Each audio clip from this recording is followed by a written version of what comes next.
Hey, bonjour à tous. C'est Pablo Mira pour 168. Le retour après 2 mois, 2 mois d'absence. Je me fais rare, je joue la rareté. Non, j'étais épuisé. Tout simplement, on n'était pas très loin du burn-out. Il a fallu, voilà, se reposer, les pieds dans le sable, les cheveux au vent, et évidemment une crise d'angoisse. Face à trop de détente, trop de détente. Non, écoutez, j'espère que vous allez bien. Je réfléchissais juste avant d'appuyer sur Rec. Je me disais, est-ce que je leur dis qu'ils m'ont manqué? Et finalement, je me suis dit non, leur dis pas, parce que ce serait pas vrai. Vous ne m'avez absolument pas manqué pendant ces vacances. C'est dingue à quel point, alors que vous m'êtes tous sympathiques, tous et toutes, l'inclusion cette saison, à quel point vous m'êtes tous sympathiques, mais vous ne m'avez absolument pas manqué. Et je vous adore, je vous adore, je vous adore. Mais je n'avais pas remarqué votre absence cet été. Voilà, c'est une façon de vous dire bienvenue, on est reparti pour une deuxième saison de 168, qui est un podcast à la base que je veux évidemment le plus brut possible. Vous connaissez le concept, pas de montage, pas de mixage, on prépare à l'arrache pour être le plus soi face au micro, pour dire des choses qu'on pense vraiment. On a essayé de ne pas mettre trop d'ironie dans la chose, pas trop, il y en aura de temps en temps, c'est des vieux réflexes pavloviens, mais l'idée c'est d'être authentique, de se dire les choses et de faire des vannes de temps en temps, une fois toutes les 10 minutes. On essaye de pas être sur un rythme de psychopathe, façon en 2-2. Petit format parti trop tôt. Alors, il s'est passé des choses cet été dans ma vie. Il s'est passé quoi? Il s'est passé ce qui s'est passé dans la vie des Français. Il s'est passé un été, il s'est passé les vacances, avec toujours ce problème que j'évoquais en tout début, qui est cette difficulté, cette angoisse face à la détente, face au loisir, face au tourisme. Moi, c'est terrible. Il me faut un mois de vacances pour commencer à être vraiment en vacances. Je suis en vacances quand les vacances se terminent. C'est ça qui est le plus terrible. Donc là, voilà, évidemment, il s'est passé ce qui s'est passé. Comme il se passe chaque année, je pars en vacances et je stresse. Je stresse parce que j'ai peur de louper quelque chose. Je me dis, je m'ennuie tellement, ce serait tellement mieux de bosser, de faire des vannes, ce genre de choses. Et puis, le temps passe. Et puis, ça se détend. Ça se détend et puis on commence à savourer. On mange des petites pizzas, on boit des petits pastis en terrasse. Et puis là, on commence à parler du beau temps. Chose que je fais jamais au cours de la saison normale. Je ne parle jamais de la météo. C'est complètement faux. Euh, et donc, je me détends. Et donc, je me détends. Et puis, arrive ce moment très particulier où je suis suffisamment détendu que je n'ai plus envie de revenir. Et ça, c'est un sentiment qu'on connaît un peu tous. Ce sentiment de au fait, ma vie, c'est de la merde, au fait. Donc, j'ai pas envie de revenir dans ma vraie vie. Je veux rester dans ce cocon d'illusion. Parce que la vraie vie, c'est pas les vacances.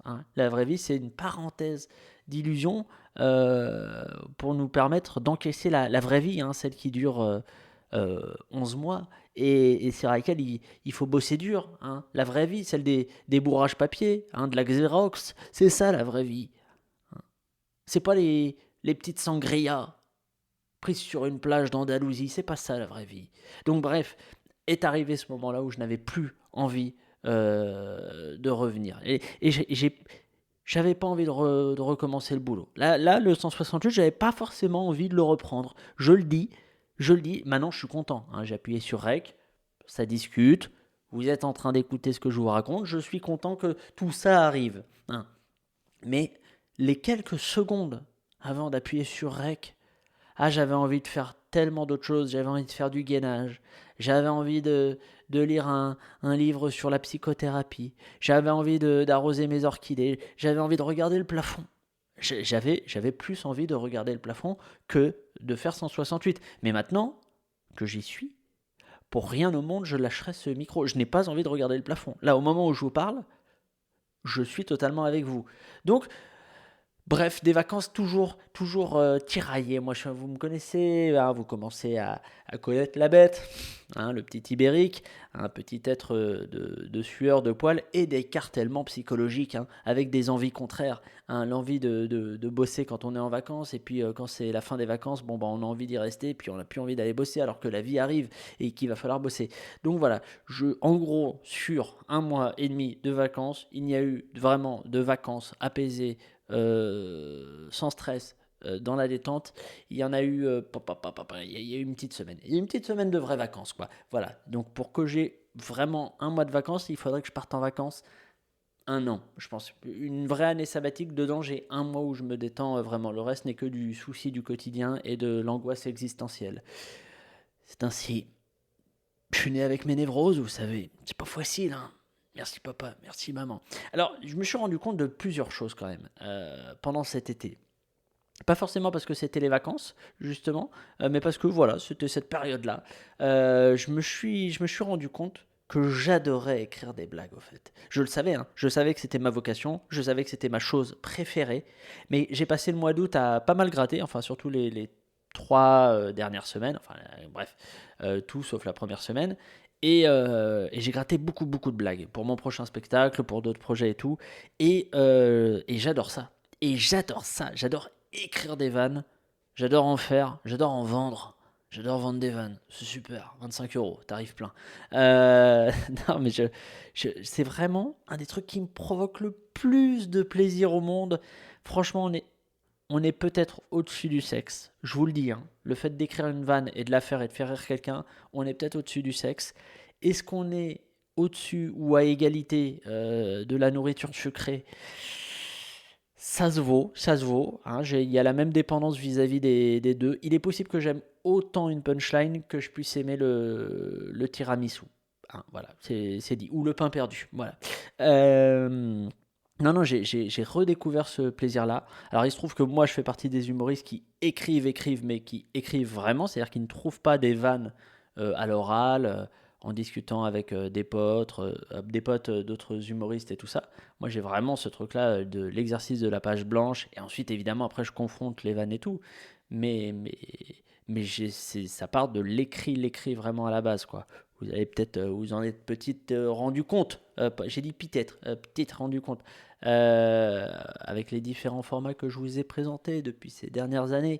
Mais ce truc-là de poser une amorce et de chercher la chute, quelle est la meilleure chute, essayer de varier les techniques de vanne à travers l'écriture, c'est quand même passionnant. Hein, moi, j'adore ça. C'est et à la fois de la mécanique, et c'est à la fois de l'art, et c'est à la fois un peu technique, et à la fois il y a un truc d'inspiration que tu peux pas contrôler. J'adore ce truc-là. Je sais pas quoi vous dire d'autre. Pareil, et au début de l'été, je me suis rendu compte d'un truc. Je parlais un petit peu avec l'un des auteurs avec qui je bosse. Je parlais avec mon manager. J'ai un manager, ok, je suis américain. Yes, we can. Euh, et on parlait un petit peu de mon positionnement en tant qu'humoriste. Tout ça. Alors, on avait plutôt une réflexion marketing sur la chose. Mais en fait, j'essayais d'expliquer moi ma démarche. Qu'est-ce que j'aimais faire en termes d'humour et tout ça. Et je me suis rendu compte vraiment que la base, le cœur de mon style d'humour, c'est vraiment. Alors, c'est un mot qui aujourd'hui sonne un peu vieillot, mais qui, au fait, par définition, ne l'est pas. C'est que je suis profondément satirique. Je suis un satiriste. C'est-à-dire que mon truc à moi, c'est quand même de critiquer des actions, des paroles, des modes de pensée, des modes de comportement, des habitudes de la société, de personnes, de personnalités, de les critiquer en m'en moquant. C'est vraiment, vraiment, vraiment ma marque de fabrique, avec ce côté-là de genre du type sale gosse qui s'il se fâche avec quelqu'un à cause d'une vanne, bon bah on s'en fout, c'est pas grave au fait. Je m'en fous de me fâcher pour des vannes. C'est d'ailleurs même un truc où souvent, où souvent je vais aller quand on me prévient que ouf, cette vanne-là, elle risque de vexer telle ou telle personne. Là, il y a une espèce de vieux démon dégueulasse à l'intérieur de moi qui doit avoir trois pattes, une tentacule, une tête de bouc et un torse d'iguane qui me pousse à faire la vanne qui va me fâcher avec des gens. C'est l'esprit sale gosse. C'est l'esprit sale gosse, ouais, je le dis, ouais, je suis un sale gosse. Le vieux ringard. Mais, et donc, je me suis rendu compte que vraiment ce que j'aimais, c'est ça. Et d'ailleurs, quand je regarde les trucs qui, moi, m'ont formé vraiment quand j'étais gamin, c'était Les Inconnus. Les Inconnus, c'est de la satire. Ils se moquent des politiques, de l'hôpital public, des commentateurs sportifs, des mecs en terrasse qui draguent. des contractuels, des profs, bref, peu importe. Ils se moquent.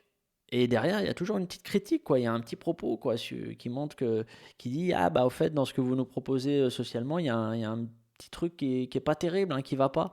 Et donc les inconnus, les Guignols, Groland, South Park, même les Simpsons dans une moindre mesure, mais tout ça c'est de la satire, quoi. Et je me suis rendu compte que j'ai bouffé énormément de ça, et c'est ce qui m'a construit. Il y a pas mal de gens qui au fait, quand ils font de l'humour, bon bah déjà ça parle pas forcément de sujets de société, ça critique pas forcément les gens, et ça attaque. Il y a un truc un peu d'attaque aussi dans la satire, il faut le reconnaître, et il y a plein d'humoristes qui n'ont pas ce style-là, et bah c'est très bien comme ça aussi. Moi je le ferai pas, je pense que je ne le ferai jamais. En fait, ça me fait chier. Un truc, une vanne qui critique pas ou qui propose pas un, un point de vue un peu critique derrière, je trouve ça dommage. Voilà, c'est ma vision de la chose. Tiens, puisqu'on parle de critique, j'aimerais vous parler de quelque chose. De quelque chose qui s'est passé. Avion de retour. Avion de retour. J'étais en Espagne, je revenais ici. Ouais, j'ai renoué avec mes racines. Putain, olé. Et, euh, et avion de retour, Iberia, j'ai plus d'argent. On est dans l'avion. Il s'est passé, c'est fou, c'est fou. Alors c'est un incident je suis passé par différentes phases, mais il m'a pas mis bien, hein. Il m'a pas mis bien. Il a enlevé encore un peu plus de foi que je n'avais pas au fait dans l'humanité. Je n'avais plus foi en l'humanité. Et ben il a enlevé de ce rien pour qu'il y ait encore plus de rien. Donc en gros, on est dans l'avion, on est sur le point de décoller, hein. On est sur le tarmac, il y a eu une marche arrière qui a été faite et tout ça. On est dans l'avion, il est plein, il y a des enfants qui crient derrière moi, ces fils de pute. Non, pardon, les enfants, j'ai du mal. On en parlera lors d'un autre épisode de 168, mais là, les enfants étaient insupportables. C'est-à-dire que j'étais, je crois, rang 19, et tout l'arrière de l'avion, c'était une masse d'enfants qui criaient, 130 décibels chacun, et c'était insupportable. Et donc, on n'est pas très loin, hein, du moment de décollation, et là ça commence, je sens que ça s'embrouille derrière, ça s'embrouille en français. Ça gueule à base de ouais, vas-y sur ma vie, allez bien tous vous faire enculer, machin, ce genre de choses. Et, euh, et on comprend assez vite qu'en fait, moi je voyais pas, que c'était quelqu'un qui voulait pas mettre son masque, parce qu'il en avait plein le cul, sûrement, et on lui avait fait un rappel à l'ordre, parce qu'il faut mettre son masque dans l'avion. Je sais pas si c'est une bonne chose ou pas, je ne veux pas savoir. Il faut mettre un masque dans l'avion, c'est leur règlement. Et donc, de fait, si tu respectes pas le règlement, tu prends un petit risque d'aller au conflit, quoi. Et donc là, il y avait conflit. Il y avait conflit. Il y avait conflit. Il y a eu une hôtesse de l'air qui est venue le voir, un autre steward, et puis là, le mec a commencé à les insulter. Il a insulté un petit peu les Espagnols.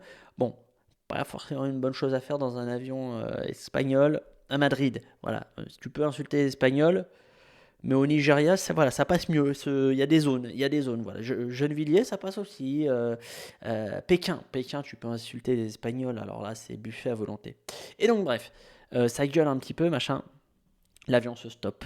Là, les passagers ils commencent à péter un petit peu un câble. Je sens de la haine qui naît. Ils se disputent et ils commencent à parler. Putain, c'est qui? C'est à cause d'un mec qui veut pas mettre son masque. Putain, il fait chier.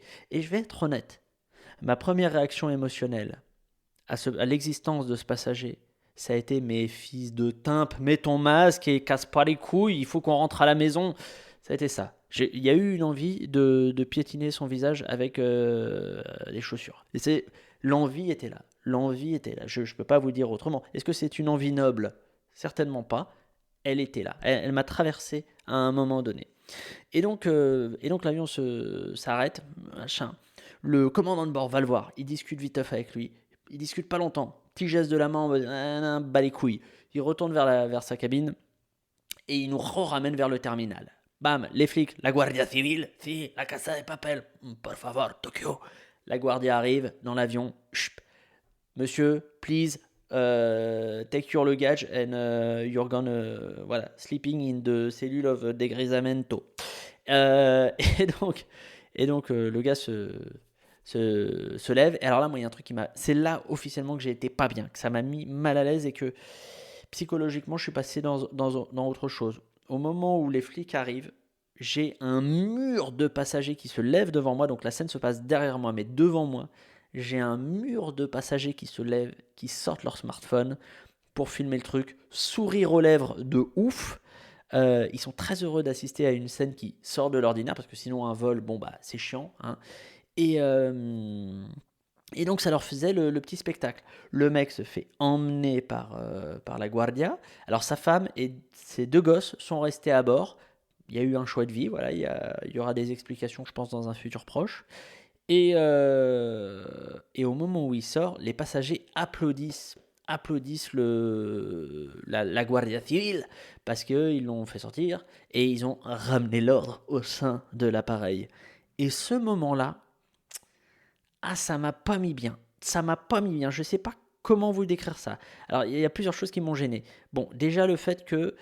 Alors, oui, moi j'ai haï cette personne pendant en vrai 5 minutes. Et, et après, ça s'est un peu estompé. Mais le reste de l'avion le détestait vraiment beaucoup, beaucoup. Mais vraiment, il le détestait. Hein, on le sentait dans l'air. Hein, déjà, la peinture de l'avion commençait à craqueler. Et puis, ils en parlaient un peu. Genre, mais quel connard. Attends, il fait chier. Non, mais c'est bien qu'il le dégage. Enfin, vraiment, on était voilà sur la vindicte populaire, comme on dit chez nous. Et donc, ça, première chose, ça m'a gêné. Il y avait un niveau de haine qui m'a un peu gêné. Après, le mec s'est comporté comme un connard en vrai. Hein. Il n'a pas mis son masque, il a fait chier tout l'avion, il nous a fait prendre du retard. Et en plus, le mec il parle mal et tout. Il s'est comporté comme un connard. Mais peut-être que c'est possible que dans la réalité de cet événement-là, peut-être qu'il avait des raisons de se comporter comme un connard. Je dis pas qu'elles étaient bonnes, hein. Je dis pas que c'était légitime et que ça excuse tout ou quoi que ce soit et qu'il fallait pas intervenir. Mais genre, peut-être il a eu une mauvaise journée. Peut-être il a mangé du chorizo un peu gras parce que le chorizo qui est très bon, il est très gras et il fait mal à l'estomac après. Peut-être qu'il s'est embrouillé dans le taxi. Peut-être qu'il s'est embrouillé avec sa femme. Peut-être qu'au fait il a appris que ses enfants c'était pas ses vrais enfants et qu'au fait le vrai père de ses gosses c'est son frère. Peut-être qu'il a appris ça. C'est peut-être pour ça qu'il était à cran et peut-être qu'il était tellement à cran que juste le fait qu'on lui dise remettez votre masque, le mec a pété un câble comme Michael Douglas dans Chute Libre. Voilà. Peut-être. Peut-être. Voilà. Et le fait de complètement zapper ce truc-là et de juste le réduire au fait que c'est un connard parce qu'il nous fait perdre du temps, ça m'a un peu gêné. Ensuite, l'autre truc qui m'a gêné, c'est que les mecs étaient hyper contents de filmer la scène. Et là, je me suis dit, putain, les gars, il faut choisir. Il faut choisir quelque chose. Soit vous détestez ce moment de vie-là parce que vous perdez du temps. Alors, au final, ils ont perdu 30-35 minutes, hein, ce qui n'est pas non plus ouf. Est-ce que ça valait le coup de détester quelqu'un de toute son âme parce qu'il nous a fait perdre une demi-heure, 35 minutes? C'est un choix sur lequel je ne me prononce pas. Donc, soit vous détestez vraiment le moment dans lequel vous êtes parce que vous perdez du temps et que votre avion est retardé, soit vous kiffez parce qu'au fait, votre vie elle est ennuyeuse et qu'en fait ça vous fait plaisir d'assister à un moment donné où ça bouge un peu, il y a un peu de chaos, l'ordre est rétabli, ça vous a fait un petit moment de spectacle dans votre quotidien un peu merdique. Il faut choisir, vous pouvez pas être pas content du spectacle et en même temps content du spectacle. Il faut se positionner clairement. Donc ça c'est la première chose. Et ensuite j'avais deux voisins, un mec à ma gauche, une nana à ma droite, et ils ont fait un tout petit truc, mais qui m'a saoulé. Le mec, il a fait, je vais essayer de vous le refaire. Il était là, il parlait à voix haute, je ne le regardais pas, il parlait tout seul, mais il voulait qu'on l'entende. Hein. Il était là, alors, bah moi, attends, je vais me faire rembourser. Alors attends, c'est où le service de remboursement sur le site d'Iberia? Et en fait, j'avais envie de lui dire, m'en bats les couilles au fait de savoir que tu veuilles te faire rembourser. Qu'est-ce que tu essayes de me prouver, mon loulou? Que t'es pas un mouton, que tu vas pas te laisser faire? Que tu as de la personnalité, que tu as du caractère? Eh bah, tu sais quoi? Tu prends ce caractère et tu te le mets dans ton cul de passager. Voilà où il va le caractère. Et à droite, alors là, j'ai eu une autre proposition.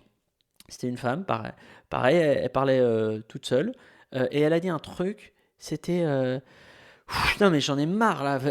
Deuxième vol de la journée, je suis réveillé depuis 4 heures du matin, moi. Et là, j'avais envie de lui dire meurs, meurt dans ton corps de passagère. Hein. Il y a des gens qui ont eu des journées bien plus difficiles que ça en termes d'aéroport. Par exemple, une jeune personne de nationalité afghane qui essaye de s'accrocher à un train d'atterrissage pour essayer de choper un avion qui va décoller vers Dubaï ou Abu Dhabi parce qu'il veut pas mourir d'une balle de M4 tirée par un taliban tout joyeux de retrouver le pouvoir. Donc quelque part, ferme ta gueule avec ton malheur relatif. Voilà, ça c'était des petits moments de cette anecdote. Et alors, donc l'ordre revient dans l'avion, on reprend la piste, on va décoller. Et là, je me suis dit, l'ironie suprême, quand même, l'ironie suprême de cet événement-là, de cette histoire-là, ce serait que l'ordre soit rétabli, les passagers soient contents de pouvoir enfin décoller pour aller à Paris, que l'avion décolle et qu'il se crache. Je trouverais ça fabuleux. Je vous le dis, c'est un peu, voilà, une pensée un peu perverse, un peu misanthrope, mais je trouverais ça fabuleux qu'ils soient tellement heureux de prendre un avion qui les amène vers leur mort. Je trouverais l'ironie du sort fabuleux, fabuleux. Ce n'est pas arrivé. Je l'ai souhaité. Hein. Au décollage, j'ai souhaité fort que cet avion s'écrase. Hein. J'avais pas envie, moi, de mourir personnellement. Mais je suis très heureux. Il y a plein de beaux projets cette année. Je suis heureux dans ma vie sentimentale, professionnelle, tout. Donc, j'ai pas envie de mourir. Mais la tentation de cette ironie m'a fait dire pendant 10 secondes au décollage, oh, faites qu'une aile se détache et que l'avion parte en flammes, en tourbillonnant dans le ciel. Et que dans les infos, on dise Madrid, ils étaient heureux de prendre cet avion qui les a tués. Voilà, j'aurais aimé qu'il y ait ce titre-là. Alors, est-ce que ça fait de moi une personne qui déteste l'humanité? Sans doute. Hein, voilà, ça c'est aussi une des autres révélations que j'ai eues cet été. Je me suis rendu compte que j'aime bien des gens individuellement, hein, quand je leur parle avec eux en face à face, qu'il n'y a pas trop de personnes. Ça passe, il y a de la tolérance, il y a de l'écoute, il y a de la sympathie, on peut passer un bon moment. Après, voilà, globalement, l'espèce humaine, bon, si elle disparaît, c'est un peu mieux, quoi. Voilà, je dis, je me mets dans l'eau, hein, je me mets dans l'eau, hein. Si jamais un jour, il y a un immense portail qui s'ouvre sur Terre, et qu'on est au courant que de l'autre côté du portail, c'est le néant, bon, bah, je dis à tout le monde, venez les gars, suivez-moi, et je cours en premier vers le néant, quoi, en espérant évidemment que les 7 milliards 700 millions de personnes qui sont derrière moi me suivent à toute vitesse et se jettent à coups de trottinette dans ce portail du néant. Allez, dernier sujet qu'on va évoquer avec vous, qui reste sur une bien belle note de vivre ensemble et d'optimisme. J'ai tout simplement réfléchi à une proposition qui était d'éradiquer les trois quarts de Paris. Hein. Alors attention, je vais vous recontextualiser la chose. Je suis à Madrid, alors j'ai fait quelques villes européennes cet été, et je me suis dit, attends, il y a un truc qui va pas. On est sur des capitales européennes, globalement qui ont le gabarit d'un Paris, et pourtant on vit vachement mieux qu'à Paris. Qu'est-ce qu'il y a de différent?